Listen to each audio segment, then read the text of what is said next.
बिस्मिल्लाहिर्रहमानिर्रहीम। आज एक और अहम टॉपिक के साथ हम मौजूद हैं, यहाँ पे बातें करेंगे। हमारे घर में ना दो काम करने वाली आती थी।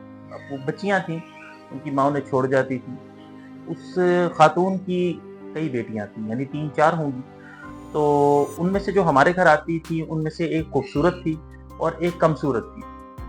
अब वो जो खातून थी यानी माँ, वो अपनी उस कमसूरत बेटी को ना तरजीह देती, ना उसके ऊपर तवज्जो देती, उसे डांटती रहती हर वक्त। और वो जो खूबसूरत है उसकी बहुत तारीफें करती, उसके नाज नखरे उठाती।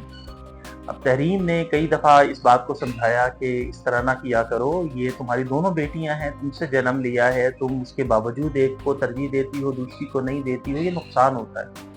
लेकिन वो जैसे होता है दिमाग में ना उतरने वाली बात।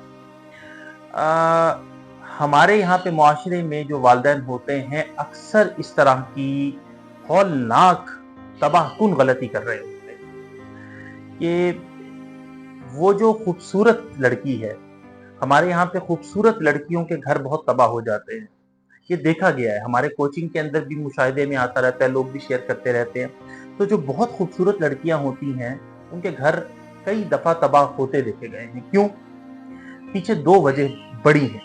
एक वजह है वालिदैन का बेजा लाड प्यार के अंदर उनकी परवरिश करना, उनकी खूबसूरती की वजह से। तो बहुत प्यारी हैं, बहुत लाड के अंदर लेकर चल रहा है। जाहिर है इंसान खूबसूरत होता है तो उसके ऊपर प्यार आता है, और बच्चा मासूम हो और ज्यादा आता है। तो बेजा लाड प्यार के अंदर उनकी परवरिश करना, दूसरी औलाद अगर कमसूरत है तो इनको तरजीह दे दे के ऊपर उठाना। एक तो इसकी वजह से, और दूसरा होता है आईना। समझ रहे हैं आईना किसे कहते हैं? शीशा, मिरर। तो वो जो खूबसूरत लड़की बन सवर के हर वक्त शीशे के सामने खड़ी हुई है और मुसलसल अपने आप को संवार भी रही है, मजीद खूबसूरत बन रही है, मेकअप करती चली जा रही है, इन दो चीज़ों की वजह से उसकी जो नज़र होती है वो ज़िंदगी की हकीकतों के ऊपर नहीं पड़ती। वो ज़िंदगी के अंदर ज़िंदगी गुजारने के लिए अमलन तैयार नहीं हो पाती, मोस्ट ऑफ द केसेस के अंदर हमारी सोसाइटी में। और पीछे वजह मैंने बताया कि दो हैं। एक वालिदैन का कसूर होता है कि ज़िंदगी के लिए तैयार नहीं कर रहे। खूबसूरती एक नेमत है, कुदरत ने दे रखी है, तो अब उस खूबसूरती से का शुक्र अदा करें ना, कदरदानी करें। ना कि ये कि उसकी वजह से हम अपनी ज़िंदगियों को स्पॉइल कर लें, दूसरों की ज़िंदगियों को भी स्पॉइल करने की तरफ ले जाएं, घर नहीं बनता। अच्छा, ये इतने ज़्यादा केसेस हुए कि एक दानिश्वर ने ये कहा कि अगर तुम ये चाहते हो घर अच्छा चले, घर संभले, तो एक मुनासिब सूरत लड़की से शादी कर लो। मतलब दूसरी तरफ वो क्या कह रहे हैं कि बहुत खूबसूरत लड़की से शादी ना करो, क्योंकि वो नॉर्मली घर संभालने के लिए तैयार नहीं होती। अब सब तरफ ऐसा नहीं होता, जाहिर है कि सब तरफ ऐसा नहीं होता। बहुत अच्छी लड़कियां, बहुत खूबसूरत लड़कियां भी मौजूद हैं जिनके वालिदैन ने अच्छी तरबियत की है।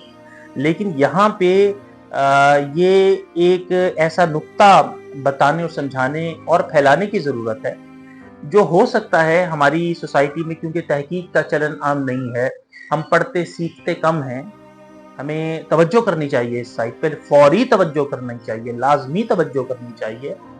हम बहुत सारे सानेहात हादसात बर्दाश्त कर चुके हैं, उनमें से एक ये भी है। तो इस वजह से ये जो बहरान है जिससे हम गुजर रहे हैं, उसके अंदर हमने ये नुक्ता बताना, समझाना मुनासिब मालूम हुआ कि हम इस पर तवज्जो करें। अगर हमारी औलाद में इस तरह की कोई तकसीम है तो वो ये तकसीम ना होने दें।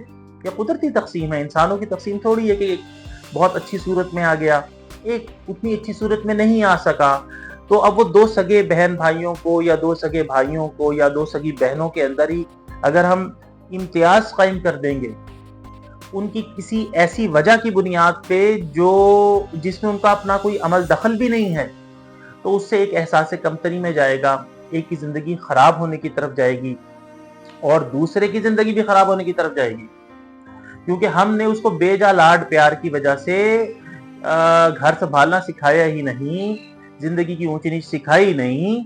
तो इससे बचें। उम्मीद है कि ये जो मैसेज है हमारी गुत्थी को सुलझाएगा اور اگر آپ کو بات سمجھ میں آ گئی ہو تو ضرور اس کو آگے بھی پھیلائیے، اس کو پہنچائیے اور امید بھرے انداز میں پہنچائیے، مایوسی کے انداز میں نہ پہنچائے، تاکہ امید جنریٹ ہو اور لوگ اچھے عمل کی طرف خوشی خوشی سے راغب ہوں اور آگے بڑھیں۔ Thank you very much.